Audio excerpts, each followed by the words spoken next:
because I wanted to put him down for your better basically, right? And was that example?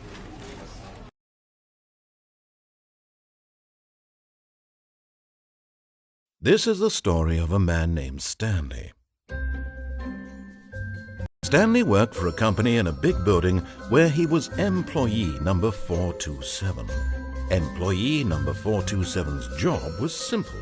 He sat at his desk in room 427 and he pushed buttons on a keyboard. Orders came to him through a monitor on his desk, telling him what buttons to push, how long to push them, and in what order. This is what employee 427 did every day of every month of every year. And although others might have considered it soul-rending, Stanley relished every moment that the orders came in, as though he had been made exactly for this job. And Stanley was happy. And then one day, something very peculiar happened. Something that would forever change Stanley. Something he would never quite forget. He had been at his desk for nearly an hour when he realized that not one single order had arrived on the monitor for him to follow. No one had showed up to give him instructions, call a meeting, or even say hi. Never in all his years at the company had this happened, this complete isolation. Something was very clearly wrong. Shocked, frozen solid, Stanley found himself unable to move for the longest time. But as he came to his wits and regained his senses, he got up from his desk and stepped out of his office.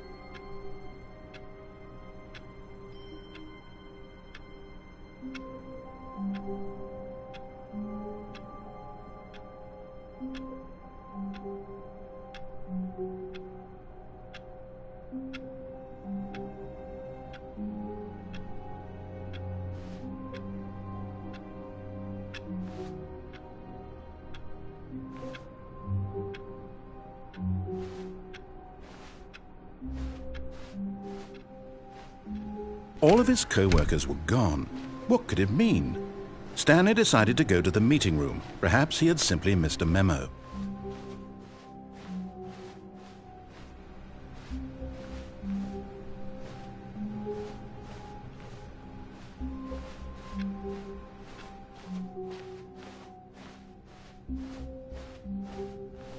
When Stanley came to a set of 2 open doors, he entered the door on his left.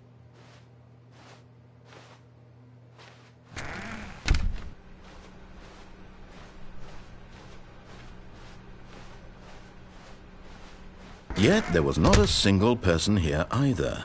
Feeling a wave of disbelief, Stanley decided to go up to his boss's office, hoping he might find an answer there.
Coming to a staircase, Stanley walked upstairs to his boss's office.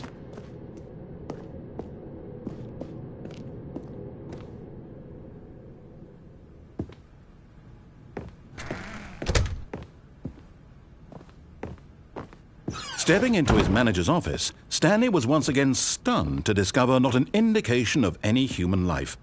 Shocked, unraveled, Stanley wondered in disbelief who orchestrated this. What dark secret was being held from him? What he could not have known was that the keypad behind the boss's desk guarded the terrible truth that his boss had been keeping from him. And so the boss had assigned it an extra secret PIN number, 2845. But of course, Stanley couldn't possibly have known this.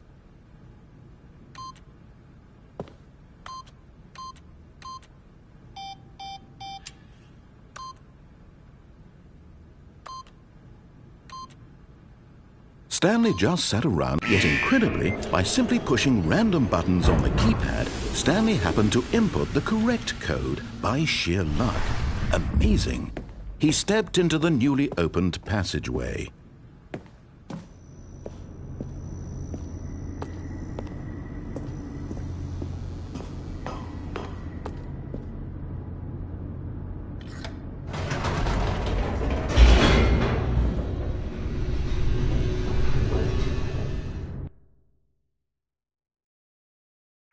Descending deeper into the building, Stanley realized he felt a bit peculiar.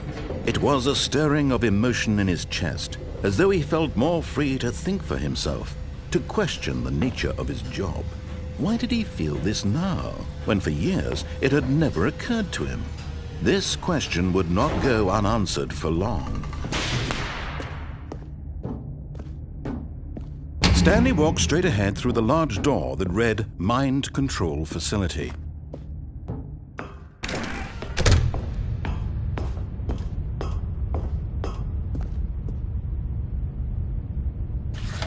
The lights rose on an enormous room packed with television screens. What horrible secret did this place hold? Stanley thought to himself. Did he have the strength to find out?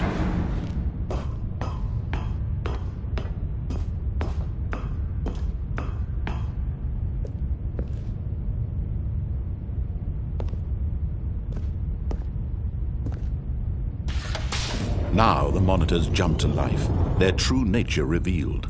Each bore the number of an employee in the building, Stanley's co-workers. The lives of so many individuals reduced to images on a screen, and Stanley, one of them, eternally monitored in this place where freedom meant nothing.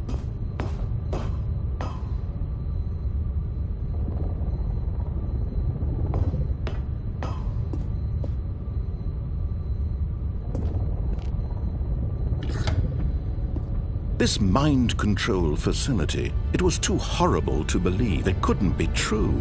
Had Stanley really been under someone's control all this time? Was this the only reason he was happy with his boring job? That his emotions had been manipulated to accept it blindly?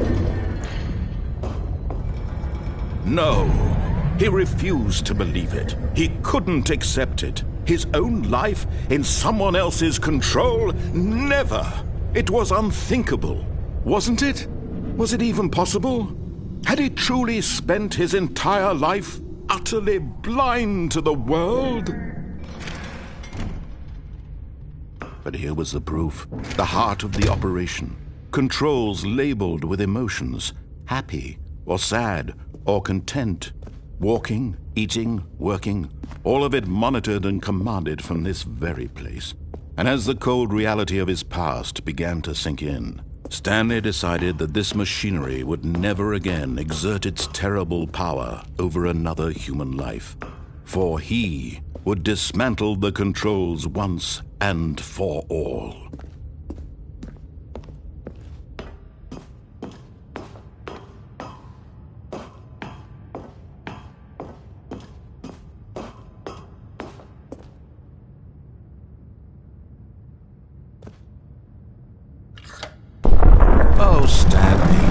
didn't just activate the controls, did you? After they kept you enslaved all these years, you go and you try to take control of the machine for yourself. Is that what you wanted?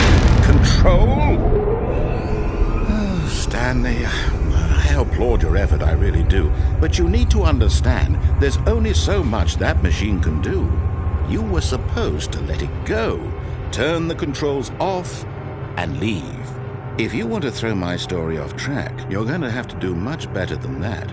I'm afraid you don't have nearly the power you think you do. For example, and I believe you'll find this pertinent, Stanley suddenly realized he had just initiated the network's emergency detonation system.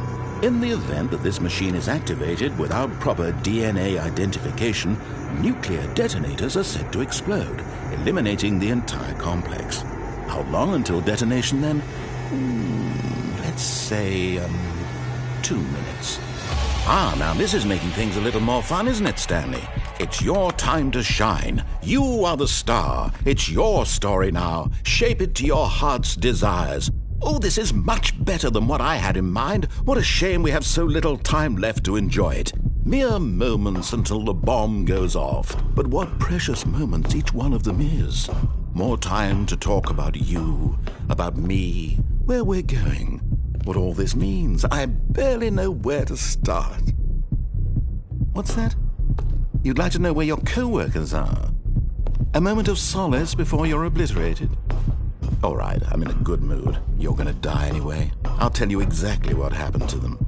I erased them. I turned off the machine. I set you free. Of course, that was merely in this instance of the story. Sometimes when I tell it, I simply let you sit there in your office forever, pushing buttons endlessly and then dying alone. Other times, I let the office sink into the ground, swallowing everyone inside, or I let it burn to a crisp. I have to say this, though, this version of events has been rather amusing. Watching you try to make sense of everything and take back the control wrested away from you, it's quite rich. I almost hate to see it go. But I'm sure whatever I come up with on the next go-around will be even better. My goodness, only 34 seconds left. But I'm enjoying this so much. You know what? To hell with it. I'm going to put some extra time on the clock. Why not? These are precious additional seconds, Stanley. Time doesn't grow on trees. Oh dear me, what's the matter, Stanley? Is it that you have no idea where you're going or what you're supposed to be doing right now?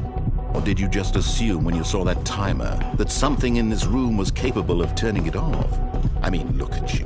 Running from button to button, screen to screen, clicking on every little thing in this room. These numbered buttons, no, these colored ones, or maybe this big red button, or this door. Everything, anything, something here will save me. Why would you think that, Stanley? That this video game can be beaten? Won? Solved? Do you have any idea what your purpose in this place is? Stanley, you're in for quite a disappointment. But here's a spoiler for you. That timer isn't a catalyst to keep the action moving along. It's just seconds ticking away to your death. You're only still playing instead of watching a cutscene because I want to watch you for every moment that you're powerless. To see you made humble. This is not a challenge. It's a tragedy. You wanted to control this world, that's fine. But I'm going to destroy it first, so you can't. Take a look at the clock, Stanley. That's 30 seconds you have left to struggle. 30 seconds until a big boom and then nothing. No ending here, just you being blown to pieces. Will you cling desperately to your frail life, or will you let it go peacefully? Another choice. Make it count. Or don't. It's all the same to me, all a part of the joke. And believe me, I will be laughing at every second of your inevitable life from the moment we fade in until the moment I say, happily ever after.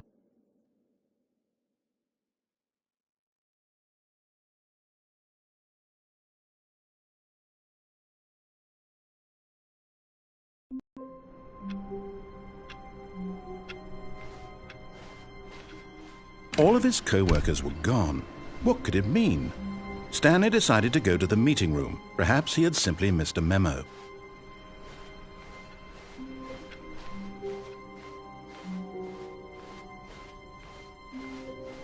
When Stanley came to a set of 2 open doors, he entered the door on his left.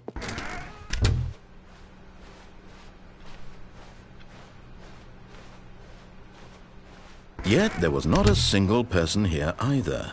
Feeling a wave of disbelief, Stanley decided to go up to his boss's office. Hoping he coming to a staircase, Stanley walked upstairs to his boss's office. But Stanley just couldn't do it. He considered the possibility of facing his boss. Admitting he had left his post during work hours, he might be fired for that. And in such a competitive economy, why had he taken that risk? All because he believed everyone had vanished? His boss would think he was crazy. And then something occurred to Stanley. Maybe, he thought to himself, maybe I am crazy. All of my co-workers blinking mysteriously out of existence in a single moment for no reason at all? None of it made any logical sense. And as Stanley pondered this, he began to make other strange observations. For example, why couldn't he see his feet when he looked down? Why did doors close automatically behind him wherever he went? And for that matter, these rooms were starting to look pretty familiar. Were they simply repeating? No, Stanley said to himself, this is all too strange. This can't be real. And at last, he came to the conclusion that had been on the tip of his tongue. He just hadn't found the words for it. "I'm dreaming!" he yelled. "This is all a dream." Oh, what a relief Stanley felt to have finally found an answer, an explanation. His co-workers weren't actually gone. He wasn't going to lose his job. He wasn't crazy after all. And he thought to himself, I suppose I'll wake up soon. I'll have to go back to my boring real-life job pushing buttons. I may as well enjoy this while I'm still lucid. So he imagined himself flying and began to gently float above the ground. Then he imagined himself soaring through space on a magical starfield, and it too appeared. It was so much fun, and Stanley marveled that he had still not woken up. How was he remaining so lucid? And then perhaps the strangest question of them all entered Stanley's head. One he was amazed he hadn't asked himself sooner. Why is there a voice in my head dictating everything that I'm doing and thinking? Now the voice was describing itself being considered by Stanley, who found it particularly strange. I'm dreaming about a voice describing me, thinking about how it's describing my thoughts, he thought. And while he thought it all very odd and wondered if this voice spoke to all people in their dreams, the truth was that, of course, this was not a dream. How could it be? Was Stanley simply deceiving himself, believing that if he's asleep, he doesn't have to take responsibility for himself? Stanley is as awake right now as he's ever been in his life. Now, hearing the voice speak these words was quite a shock to Stanley. After all, he knew for certain, beyond a doubt, that this was in fact a dream. Did the voice not see him float and make the magical stars just a moment ago? How else would the voice explain all that? This voice was a part of himself too. Surely, if he could just... He would prove it. He would prove that he was in control, that this was a dream. So he closed his eyes gently, and he invited himself to wake up. He felt the cool weight of the blanket on his skin, the press of the mattress on his back, the fresh air of a world outside this one. Let me wake up, he thought to himself. I'm through with this dream. I wish it to be over. Let me go back to my job. Let me continue pushing the buttons. Please, it's all I want. I want my apartment and my wife and my job. All I want is my life exactly the way it's always been. My life is normal. I am normal. Everything will be fine. I am okay.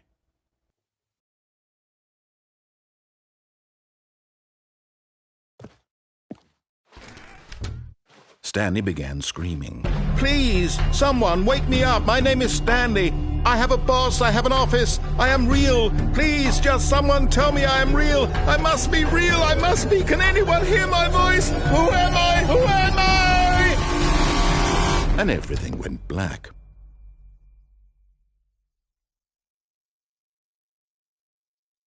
This is the story of a woman named Mariella. Mariella woke up on a day like any other. She arose, got dressed, gathered her belongings, and walked to her place of work. But on this particular day, her walk was interrupted by the body of a man who had stumbled through town talking and screaming to himself, and then collapsed dead on the sidewalk. And although she would soon turn to go call for an ambulance, for just a few brief moments she considered the strange man. He was obviously crazy, this much she knew. Everyone knows what crazy people look like. And in that moment, she thought to herself how lucky she was to be normal. I am sane. I am in control of my mind. I know what is real and what isn't. It was comforting to think this, and in a certain way, seeing this man made her feel better. But then she remembered the meeting she had scheduled for that day, the very important people whose impressions of her would affect her career, and by extension, the rest of her life. She had no time for this, so it was only a moment that she stood there, staring down at the body. And then she turned and ran.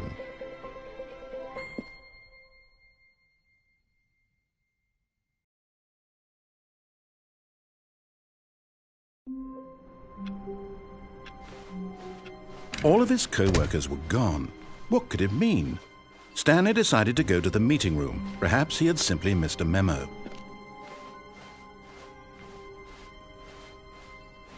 When Stanley came to a set of 2 open doors, he entered the door on his left.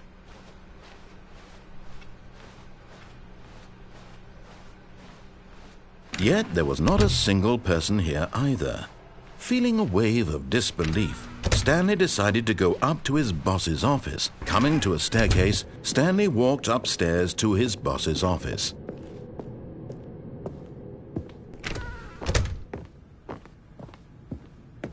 Stepping into his manager's office, Stanley was once again stunned to discover not an indication of any human life. What could it mean? Stanley wondered aloud to nobody. He began wildly tearing through papers on the boss's desk, pulling books off the shelf, looking behind paintings, desperate for clues to his situation. But his attention was caught by a keypad behind the boss's desk. What could its purpose be? In fact, this keypad guarded the terrible secret that lay buried below his feet. And so the boss had assigned it an extra secret PIN number, 2845. But of course, Stanley couldn't possibly have known this. Yet incredibly, by simply pushing random buttons on the keypad, Stanley happened to input the correct code by sheer luck. Amazing. He stepped into the newly opened passageway.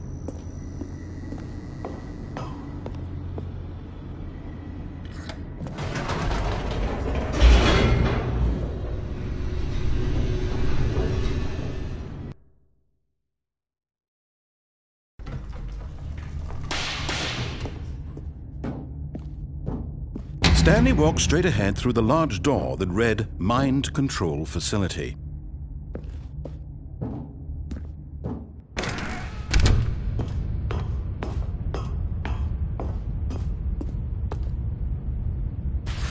The lights rose on an enormous room packed with television screens.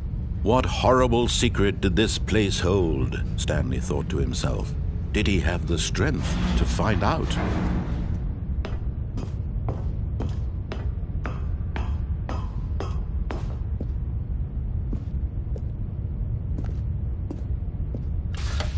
Now the monitors jumped to life, their true nature revealed.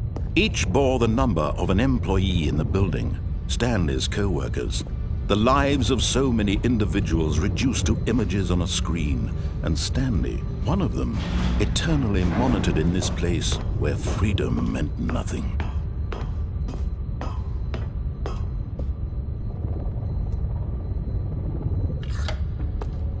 This mind control facility, it was too horrible to believe. It couldn't be true. Had Stanley really been under someone's control all this time? Was this the only reason he was happy with his boring job? That his emotions had been manipulated to accept it blindly? No, he refused to believe it. He couldn't accept it. His own life in someone else's control? Never! It was unthinkable, wasn't it? Was it even possible? Had he truly spent his entire life utterly blind to the world? But here was the proof. The heart of the operation. Controls labeled with emotions. Happy or sad or content. Walking, eating, working. All of it monitored and commanded from this very place. And as the cold reality of his past began to sink in, Stanley decided that this machinery would never again exert its terrible power over another human life. For he would dismantle the controls once and for all.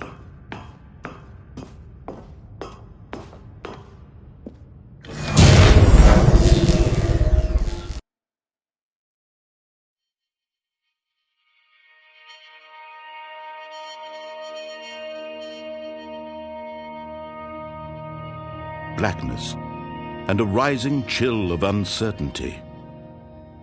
Was it over? Yes! He had won! He had defeated the machine, unshackled himself from someone else's command. Freedom was mere moments away. And yet, even as the immense door slowly opened, Stanley reflected on how many puzzles still lay unsolved. Where had his co-workers gone? How had he been freed from the machine's grasp? What other mysteries did this strange building hold? But as sunlight streamed into the chamber, he realized none of this mattered to him, for it was not knowledge or even power that he had been seeking, but happiness. Perhaps his goal had not been to understand, but to let go. No longer would anyone tell him where to go, what to do, or how to feel. Whatever life he lives, it will be his. And that was all he needed to know. It was perhaps the only thing worth knowing. Stanley stepped through the open door.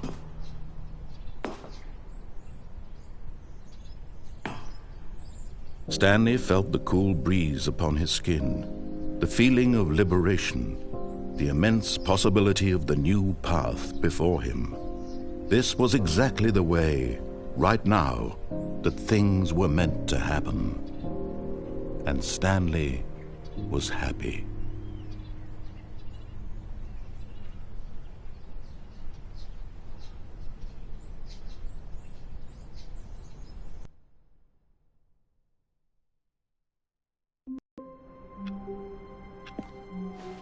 All of his co-workers were gone. What could it mean? Stanley decided to go to the meeting room. Perhaps he had simply missed a memo.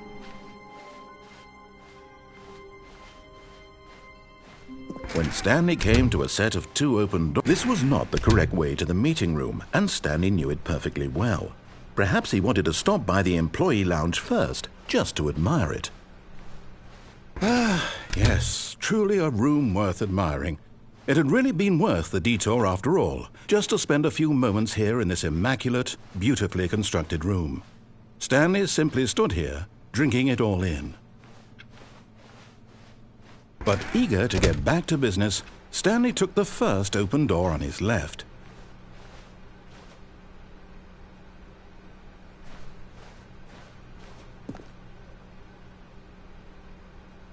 Stanley was so bad at following directions, it's incredible he wasn't fired years ago.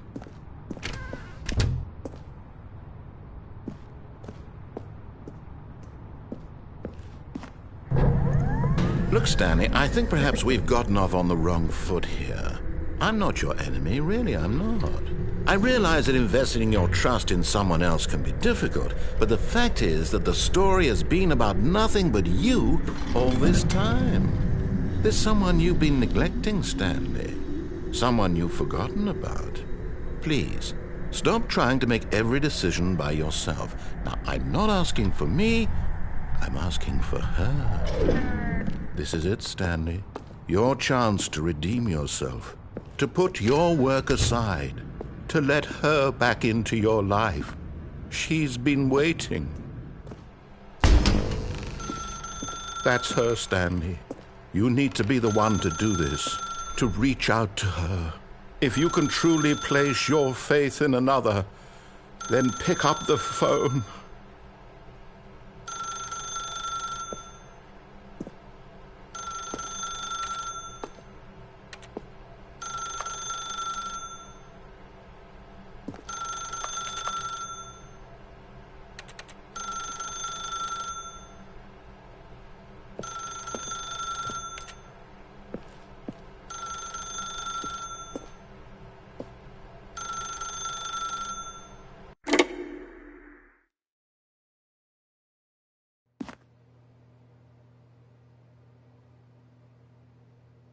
Oh, Stanley, is that you? Hold on, sweetie. Sorry to keep you waiting. I'm just pulling the bread out of the oven. All right. Okay, there we go. All right, now, I want you to come in and tell me all about your day. Gotcha! Oh, come on. Did you actually think you had a loving wife who'd want to commit their life to you? I'm trying to make a point here, Stanley. I'm trying to get you to see something. Come inside. Let me show you what's really going on here. This is a very sad story about the death of a man named Stanley. Stanley is quite a boring fellow. He has a job that demands nothing of him, and every button that he pushes is a reminder of the inconsequential nature of his existence. Look at him there, pushing buttons, doing exactly what he's told to do. Now he's pushing a button.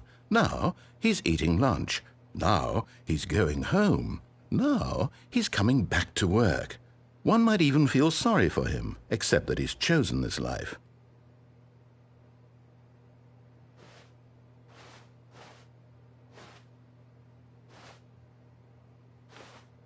But in his mind, in his mind he can go on fantastic adventures. From behind his desk, Stanley dreamed of wild expeditions into the unknown, fantastic discoveries of new lands. It was wonderful, and each day that he returned to work was a reminder that none of it would ever happen to him. And so he began to fantasize about his own job. First, he imagined that one day while at work, he stepped up from his desk to realize that all of his co-workers, his boss, everyone in the building had suddenly vanished off the face of the earth. The thought excited him terribly. So he went further. He imagined that he came to two open doors and that he could go through either. At last, choice. It barely even mattered what lay behind each door. The mere thought that his decisions would mean something was almost too wonderful to behold. As he wandered through this fantasy world, he began to fill it with many possible paths and destinations. Down one path lay an enormous round room with monitors and mind controls. And down another was a yellow line that weaved in many directions. And down another was a game with a baby. And he called it the Stanley Parable. It was such a wonderful fantasy, and so in his head he relived it again, and then again, and again, over and over, wishing beyond hope that it would never end, that he might always feel this free. Surely there's an answer down some new path, mustn't there be? Perhaps if he played just one more time. But there is no answer. How could there possibly be? In reality, all he's doing is pushing the same buttons he always has. Nothing has changed. The longer he spends here, the more invested he gets, the more he forgets which life is the real one. And I'm trying to tell him this, that in this world he can never be anything but an observer, that as long as he remains here, he's slowly killing himself. But he won't listen to me. He won't stop. Here, watch this. Stanley, the next time the screen asks you to push a button, do not do it.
You see?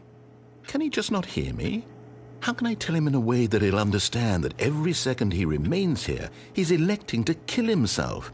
How can I get him to see what I see? How can I make him look at himself?